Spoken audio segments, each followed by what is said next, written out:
Promotional considerations provided by CPR Equipment Services Limited, authorized dealers for Subaru in Antigua and Barbuda, OEC Antigua, Land, Sea, and Air Imports, the Brass Angel Group, LHF Motorsports, Racing Media Culture, Wadadley House of Finesse, Athea, House of Pink, The Glam Lounge, Lady Mex Workshop. You're tuned in to REALyfe Driven Conversations. Real life. Driven. Hey, what's up, guys? It's your girl Renee, aka Buttaz, from REALyfe Driven Conversations here in Antigua. And today I am so excited to speak to my gear number 2. Yes, I'm not going to call her name because she's going to introduce herself. I met this young lady, this woman, this awesome, phenomenal woman in Trinidad and Tobago. Well, I was supposed to take my car down to represent Antigua, but it didn't reach at that point in time. But I met so many different persons, including Allison. Ooh, I made it slip. So welcome, Allison, to REALyfe Driven Conversations. How are you? I am well, thank you. And hello to everyone. Awesome. So, Allison, tell us about you, where you're from. Well, I gave all that away, but then tell us about Allison. Well, before we start, I'd like to just say that when you first asked me to do this, I said yes. Off the bat, yes. I didn't know what it was about. Heck, I didn't even know it was a video. As you know, I'm going to be like, no, right? And, I said yes off the bat. And I'll tell you why. Because everything that Renée does, anything you embark on is always a success. But even more important, everything that you do is at the heart of empowering women. You always advocate for motorsports and for women, but even more so for women in motorsport. So naturally, I said yes.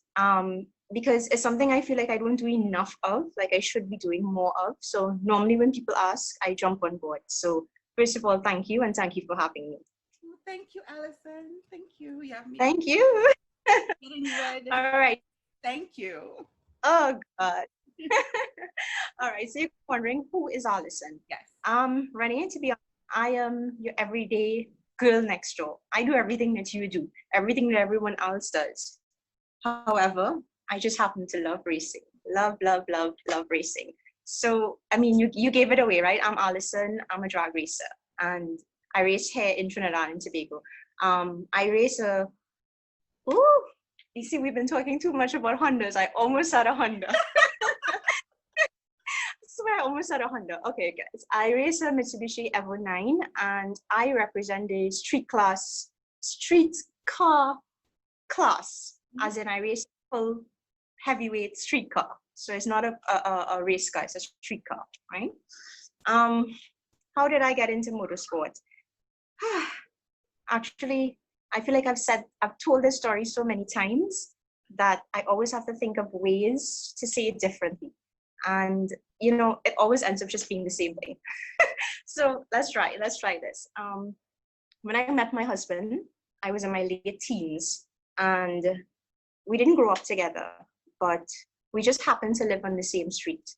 So I didn't know anything, and I mean nothing about cars, because I'm in my late teens, right?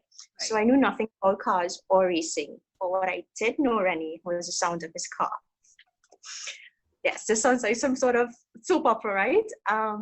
So one day I heard the car pass, and so naturally I ran to call him. We didn't have cell phones back then, obviously. This is like 20 years ago, right? Mm-hmm. So I called, no answer. I called again, no answer.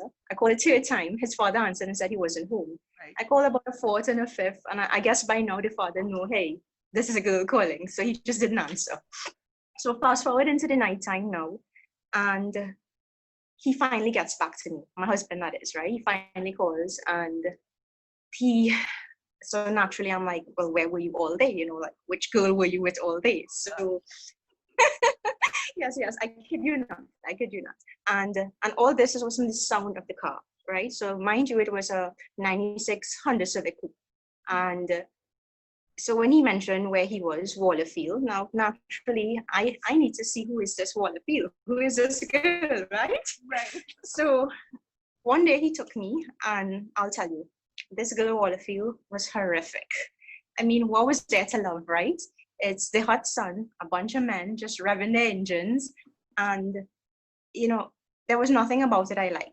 All I knew is that I wanted to support what he was doing. And it so happened to be racing. Now, most of the viewers, I guess, know it's no secret we've struggled for permanent motorsport home here in Trinidad. So we've been using Wallerfield many years, but back then it wasn't sanctioned events that they used to call it gangster drags. I'm sure you know of that, right? Yes, I've heard of it. Yes. So it was a anything goes kind of racing.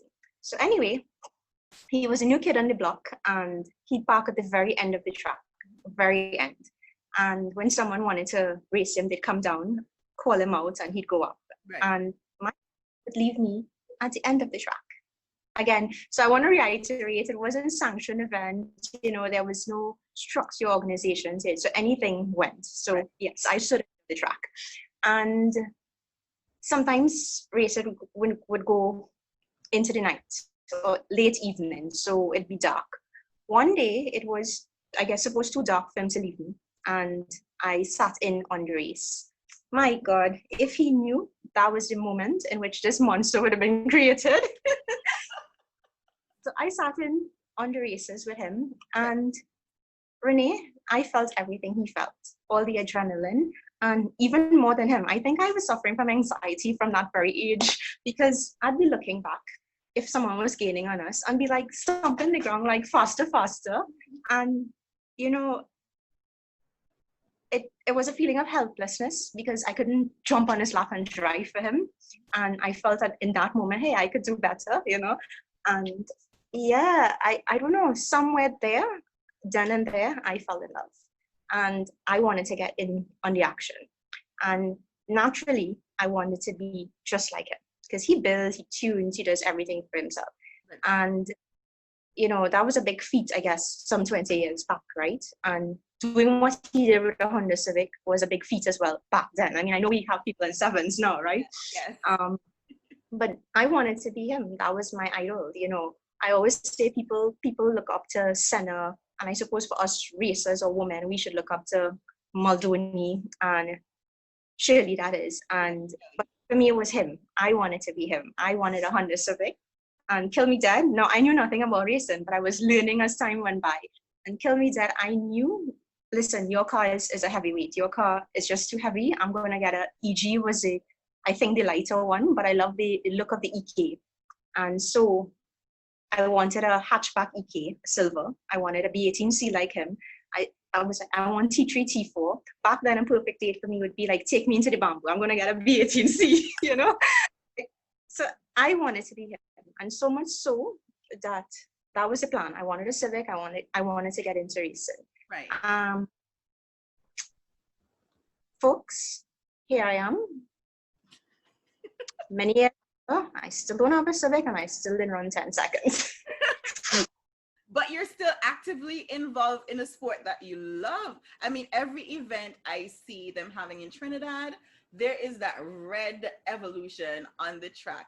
And Allison's name is being called on the loudspeaker. So I am like, every time I look forward to seeing your videos being posted when Trinidad drag racing coverage shows your videos, I'm just like, yes, Allison, or yes, Janelle, because those are my girls from Trinidad, Yeah. So other than your husband being your inspiration in motorsports, do you have any other inspiration or any other person you've looked up to? I mean, yes, just about everyone looks up to Shirley because she's like their trailblazer. Right.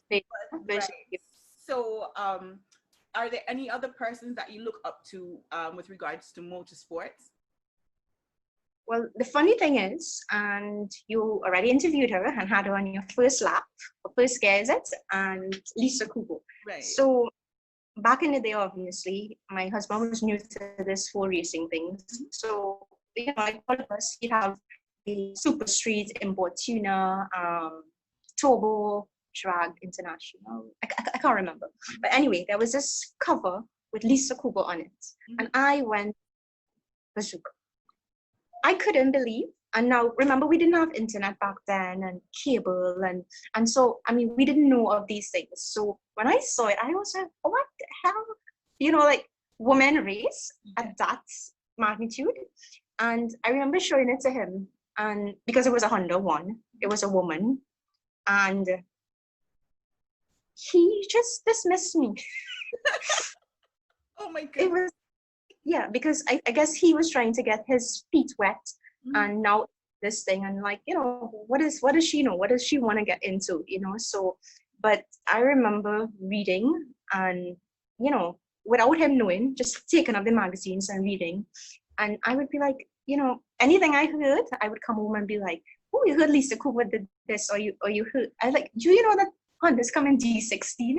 I was like, you know, yeah, we have a Honda D. Right now, he just shut that right down. Yeah. I was like, this is, you know, oh, so this is a B16 and this is a B18, and oh my God, I have a D16. And, you know, I would come with all sorts of nonsense. You know, I was just learning. But, you know, the good thing is that I always loved learning, whether it was cars, whether it was schoolwork, I always loved learning and reading. And, you know, it can work well and it can work against you, because naturally you don't want to compare with, yeah, if she's doing this, I could do that, right?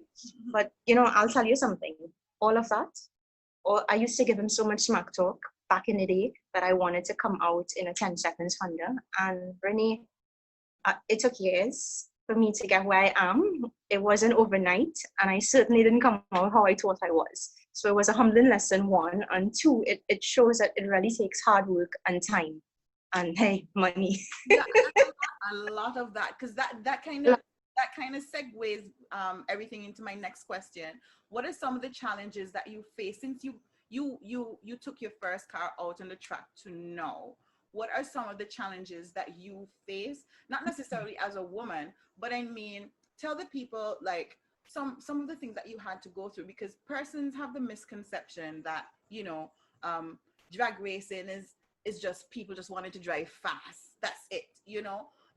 There are other things that come into play with regards to getting your car ready, the safety factor, all of that. So tell us some of the things that you have to go through from then till now. But that's many questions. All right, so put me back in line if I stray. But let me take it back to the old roller field where I wanted to race a Civic. One of our friends, and I mean our friend at present, Nishan, we met him way back then because he was driving a Honda hatch, and I stopped him and said, hey, are you selling? And I would continuously do that to people with a hatchback. Anyway, I saw, like, are you selling? Because that was my dream, right? I wanted to go in that direction. And I find that, you know, Greggy just wouldn't take me on. He wouldn't initiate, he wouldn't help me stop, flag down someone. And I guess I didn't understand back then that he didn't want me going through what he went through. Like, I didn't understand things like, you know, front wheel drive, fighting up for traction. And like, you know, I couldn't understand, like, how is it that this man pull off and your hair still, you know? And things like, how is it that you had all this horsepower and couldn't put it down on the ground, right? So all that being said, I suppose he didn't want me going in that route.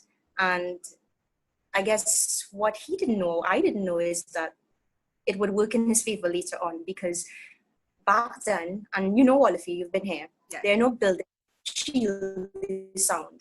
Right. And I heard a car coming in. I just heard a rumbling, and I was like, my God, what is this? You know, like, what is this intoxicating sound? And lo and behold, it was a Subaru. Now, I don't know anything about cars or a Subaru. I know, right? You know, you know, yeah. I think, well, sorry to cut you off, but you know, I think that was one of the reasons why we clicked in the first because when I realized that this woman drove a Subaru, I was like, okay, hands down, that's my friend now. You know what I mean? Shout out to CPR, my sponsors, who are the authorized dealers for Subaru in Antigua and Barbuda. Go right ahead, honey.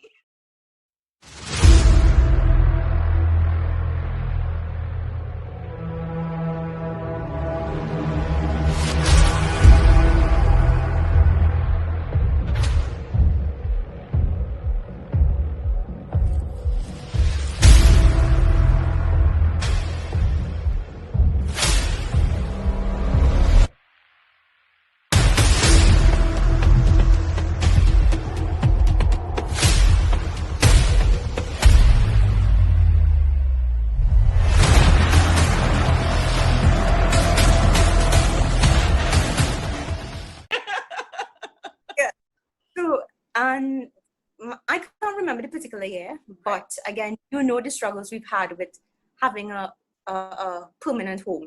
Yes. So yeah, I fell in love with the Subaru, and after that, that was what I wanted. I started looking up cars in foreign and auctions and stuff like that. Now, again, we could rant and rave all we want. Things don't happen until it's the right time. Yes. So bringing it back to Wallerfield and not being our permanent home, the track was closed down. And so there wasn't any racing, and I wouldn't have gotten a car till many years after. So the time that I went with him, I'm talking about, was like 1999, 2000, probably up until 05. But I wouldn't have gotten my first car until 2006. Okay. I was going to grad school, and I got the Subaru. Now, oh my God, I was in love. I was every lights. Oh, maybe I shouldn't say that. Yeah, you can say it. It's okay. You know what I mean? You know what I mean, right? So Yes. every light. And I just love this car. But again, still now learning to drive manual. And it was grad school. So I guess big people saying, school on a holiday, school on a Sunday. But it was early morning as well. So one morning I was going to school, and first time driving the car out, and I stalled at the lights. I stalled again parking, and people would stop and tell me stuff like, baby, that car has too much power for you, or, just give it up, you can't drive, or whatever. And, Renée, I took the talks, I went out, and I would take my time and park at the very end. This is at grad school. And by the time I got used to it, your girl was in the first park. Everybody had to know when Allison was. Yes. I love it. Yes. The whole school had to know Allison reached, right? So, I was getting better with the car. But this is road driving. So you and I could attest to road driving and track driving is two Talking different cheap. things. Yes. So I took the car out in 2008, first ever drag race. And prior to that, a friend had lent me his Subaru as well. First ever in a car on the track. And I was so green that I didn't even know, with the Subaru, you have to lift and pull for reverse, right? Yes, yes. I couldn't even reverse the car. Somebody had to come and Show you. get it back.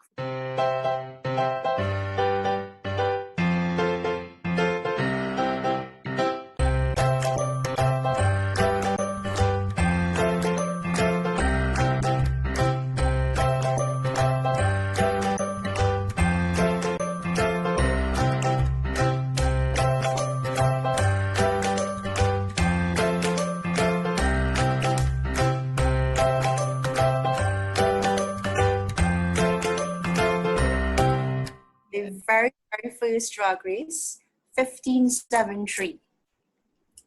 So it was posted on Facebook, just like you see all the other stuff on TTMN. Yes. And this guy commented, was it the car or the driver? Oh dear. Yeah. So I was naturally depressed. I'm not going to race again. I'm going to just, forget this. And my friends took to their posts, and they were like, well, what do you drive? And they had my back. So that, at least that was helpful and there was another time. Oh, I have so many secrets, Renée. No, trust me, we all have stories. And that's why we're doing this conversation, because there are lots of times when you have stories that can inspire other persons to push even harder. Just don't give up just because you don't get it done the first time correctly. You know what I mean? So that's okay. We can talk about that. Probably not everything today, but some other time we can have all these conversations posted. Yeah. So there was this other time as well. This is now we were racing at Camden because we would have lost Wallerfield. So we're at Camden now. I drove the Subaru. I don't know what was wrong, but I went out eventually in an R34. And again, I ran in 15s, and I won in 15s. I started doing bracket racing, right. And this is where I started, right? And a guy commented on a video and said, all the wrong people own these cars. And again, that could have been something to set me back. And, I wasn't even mad at him, because I understand in the JDM world, this is people's dream car. And here I was running a 15 seconds with it, right? And I was proud. I won first place. I won $1,000. And Yeah. And I wasn't even mad because, you know, I understood where he was coming from. But at the same time, this was what I was comfortable racing with, you know, the speed and the horsepower I was comfortable with. So I started, and this is something I suppose my husband instilled in me.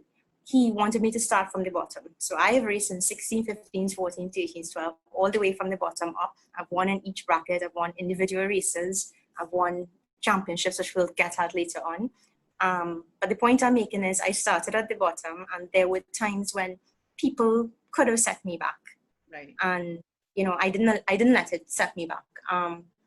Taking it back to what you asked as well, I don't want to go off track when you ask about being a woman in motorsports. So if I sat here and told you men have treated me differently, I'd be lying. Now, I don't know if it's just a stroke of luck or if it's because I started this thing with my husband and, you know, out of respect for him, you know, they respect me. But for the most part, they respect me, I respect them. And this is something you and I spoke about before. But in drag racing, it's not women versus men. It's driver versus driver car. And so I haven't had anyone treat me differently because of that. And so it's been smooth sailing in regards to that. Of course, as every now and then, you know, people would be like, I'm not running a girl. I don't want to get flexed by a girl, right? But to say that we've all got that from someone at some point in time, you know what I mean? They're just scared, scaredy cats. Yeah. So to say that I've been treated differently would be a lie. I think people have been encouraging, except for those little Facebook comments. And I mean, they've been small, but you know, sometimes those things can get to us. Yeah. So while I've had encouragement on one side, I've had discouragement, but the support has been greater than, you know, the discouragement. So. Yeah. Awesome. Okay. So we've spoken about you starting from the bottom and working your way to your fastest time right now. So what are some of the accolades that you've you know put on your shelves, put on your wall so far since you've actually started racing? Well, so my story will always go back to the old Waterfield when I started with my husband. Mm-hmm. And one of the reasons I always wanted to be like him is because, you know, I just liked his what's the word, his aura, his vibe. Like, they just raced for bragging rights. There was no award to be had, no trophy, no points, nothing, right? They just raced for bragging rights. And, you know, win or lose, he'd be smiling, he'd go back out again. And I wanted to be just like that. But what I didn't want, you know, when I start reading and seeing, and especially like with circuit racing, that people were advancing and we weren't, you know, I won individual races, but I was nominated twice for the First Citizens Sportswoman of the Year Award and Titasa's 2018 Sportswoman of the Year Award. But the point I'm making is, before, people raced for bragging rights, right? So there was no points to be had. When Titasa, our ASN, our national sporting body, when they started the championship series in 2017, I started in the 13 seconds bracket. And, you know, I started taking things a bit seriously, you know, like fighting for my points. And, you know, the thing is, when we start taking what we do seriously, people start taking us seriously as well. And, you know, since then, I took it seriously in that I raced for points, you know, I showed up at every event. You said it yourself, I didn't miss an event, right? Yeah, and it's so important to be a part of an association and to race for points, because I mean, in foreign as well, you can't win anything without points, right? So points matter. And as much as it seemed like a trivial thing here for us, it was a big deal still. So honestly, I've been doing this for many years, but only with the introduction of the championship series was I eligible then for a sports award. And so, yeah, 2017 and 2019, yeah, honestly, for some it's nothing, but for you and I, we spoke about it, you've been nominated as well, right? Yes. And some I think, oh gosh, maybe it was just a stroke of luck. And you know that I don't think it's going to be years before a motorsport person wins Sportswoman or Sportsman of the Year. But at the other end, given the caliber of person we are up against, I mean, we are up against people that competed on the world stage, Olympians, right?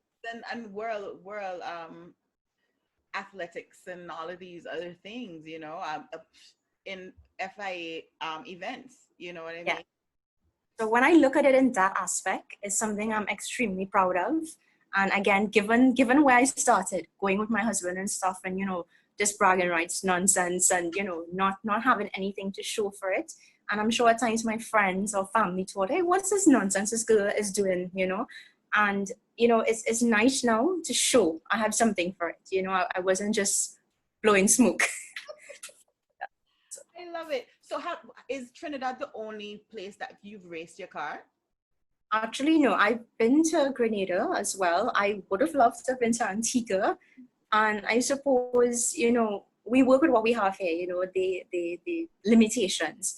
And I guess if the opportunity presents itself, I'd be more than happy to come to Antigua or Jamaica or wherever.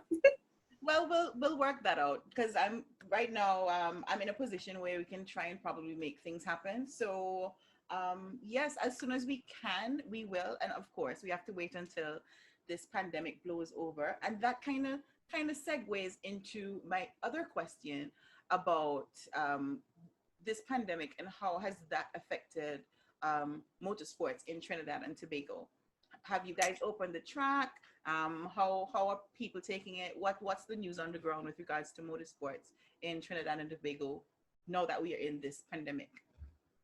Well, I suppose we're all crying on the inside. I guess complaining doesn't do much because we're literally all in the same boat, right? We've had one event and it was a test and tune, and our cases are spiking now, so limitations will be placed on us again. So I can't say when the next event will be, but that last event, I was just happy to be out. I mean, we've missed doing this, and yeah, we hope for the best. I don't know what to say again, because I mean, complaining doesn't help, right? Right. But I really want to be back out there and do my thing.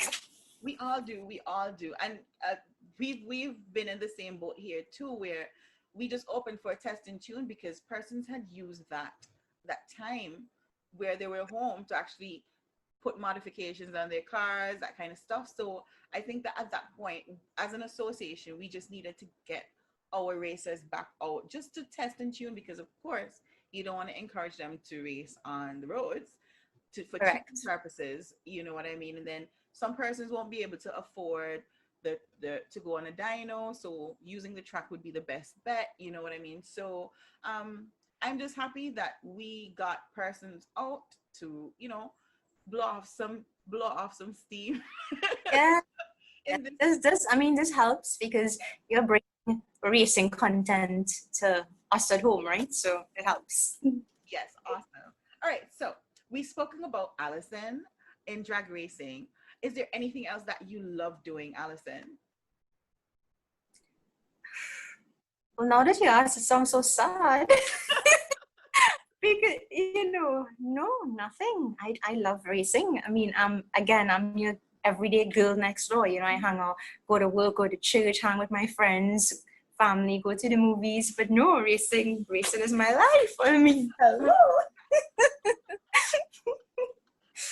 I love it. All right, so tell us a fun fact about Allison that our listeners and our viewers could know about you. So, I know one very good fun fact that everyone knows about Allison. I'm not going to say it, but say it.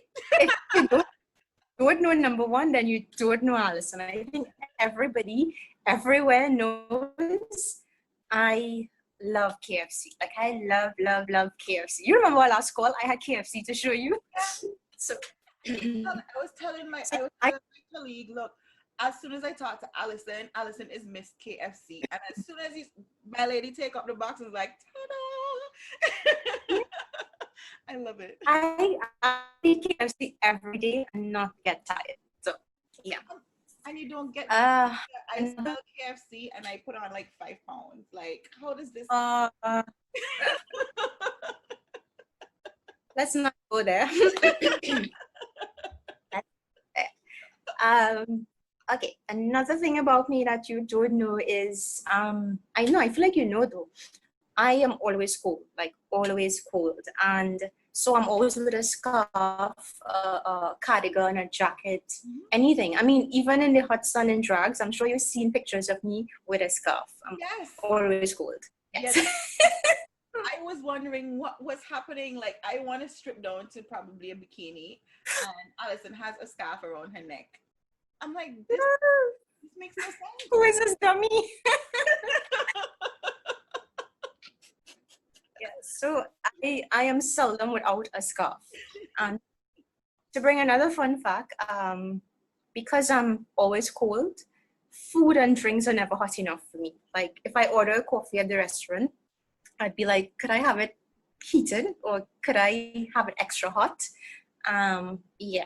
Oh, wow. So yeah, I'm always cold. Oh my God. This is probably normal for other people. I don't know, but my biggest fear has to be cockroaches. Oh, wow. Like, yeah. Game over if it starts flying. Like, your heart rate just goes all ballistic just for that time, and then it goes back to normal. I am highly afraid of cockroaches, and I do a weird thing every night. Every night I lift the pillows on just to make sure there's nothing underneath. Every night. I could do that every night. Yeah. Oh, well, listen, I'm sure that there's someone out there right now that feels the very same way about that. They'll freak out.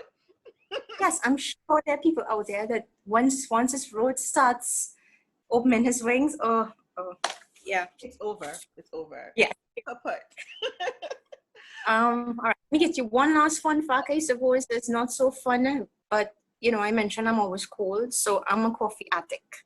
Like, even on the tracks, I have my little thermos with my coffee, and I drink so much that I never knew what I was feeling. So this one time, I'm lined up with a V8, and he's so loud that I can't hear him. All I'm hearing is my chest jumping because I've had too much coffee. Oh my goodness. So yeah, so normally at the tracks, I save it for after race because of the palpitations. But yeah, I'm a coffee addict. So let's see what we have in common. You wanted a Civic. You drove a Subaru. I kind of love KFC, but not to that extent. I love coffee. Like, I actually had to go buy myself a coffee machine because I loved it that much. This instant coffee is not going to cut it with. Oh no. You can't call yourself a coffee lover and drink in. Sorry. It makes absolutely no sense whatsoever. So that's 4 things. Oh, and we love drag racing, women in motorsports. So we've spoken about Allison, your struggles and your stories within motorsports. We've spoken about fun things about Allison, your accolades, the cars that you've driven. So we're going to wind it down a little bit, and I want you to give your mantra or advice to our listeners or our viewers going forward. Like, what can our listeners take away from this geared to real life driven conversation with Allison? Woo. Which one do you want me to answer first? The first one. Let's go with mantras. I'm not big on it, but I believe that no man is an island. We're dependent, or rather interdependent. I don't look at things in black and white. I'm big on looking at things within context. So within color, within context. I am a sucker for second chances. I believe in compromise. What else? I feel like I should have had these notes down somewhere, huh? But I'm sure we get the point. Like, yeah. Yes. But the number one thing, and if you have to put it in context with reason, is, there's this old adage that says, if it can be done, then why not by you? Mm-hmm. So if it can be done, then why not by me, right? So bringing it into racing then. What about Allison? If I had to give advice to young men or women coming into racing, here's what I'd say. You're not going to know if you like something by standing on the sidelines. You know, you just got to jump into it and give it a try. I always say, don't do it for the likes or because your friends are doing it or because it's cool.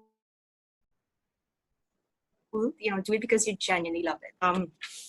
Gratitude. I've heard you say this as well. Gratitude is a must. Gratitude. I say always, you know, this is something we love. Drag racing or just motorsport altogether is something we love. So I always say give back. And, you know, you spoke about accolades, but with regards to racing, how I want people to remember me is not by that. I want people to remember me by my passion for what I do, my hard work, my dedication. You know, I want them to remember me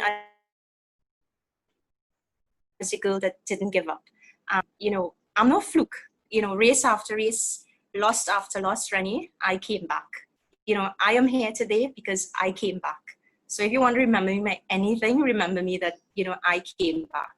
You know, not by the FCB award or anything, you know. So, yeah, you know, racing is something that we love, that we really get passionate about. I mean, you can hear my voice, yes, right? That's so exciting. So, I mean, I want people to remember that, you know, I want to pass on my knowledge, and I want you to remember me by the fact that, you know, I'm willing to give back. You know, I always tell Gregory, when we have kids, and our kids start racing, I want them to say, listen, mommy and daddy was a part of this movement of bringing motorsport to where it is right now. So remember me, my hard work, by my passion, by me giving back, not by the accolades. Yeah. Yes, I love it. Thank you so much, Allison. And listen, it's always a pleasure to speak to my sister. Same here. In Trinidad. And yes. And listen, I am so happy to have met you and to have seen you progress, even though we've met since how long ago? That was like 4 years. It's been years, huh? Yeah. Listen, that's so long. When I had hair, you know. True. This is why you should pop a picture up of you and me, right? You and you. And to see that you've progressed so much over the years, and every time there's the awards, and I see you and I see Janelle for your TTASA awards and so on. I'm yes. Like, these are like hi now. Big up Janelle. I'll put the picture right here too. You know, and I feel very, very proud to have known women that have not only plateaued, but have transcended and done so many other different things. And it's not just about drag racing or the passion for it. There are other things that you're passionate about that you do outside of that. You know what I mean? And I am absolutely proud. And thank you. I'm grateful. Thank you. I mean, on my show. It's been a pleasure. And a pleasure. You know, we get to do these good stuff. I am happy. I am actually very excited because we've had conversations before, and I know you were like, well, maybe because, you know, but to see that I know parts of your story that I've never heard before, that makes me happy, and I'm happy. Me being a talker. Right? I'm like, who is this woman? You know? But trust me, it has been an absolute pleasure having a real life driven conversation with you, Allison. And listen, whenever we have anything else and we link up again, trust me, I am going to be calling you because I have you on speed dial. And say hello to Gregory for me. And listen, thank you so much for being a part of Real Life Driven Conversations. All right? Thanks for empowering women. All right. Thank you. Yeah. Take care, Renée. Bye. Real Life Driven Conversations.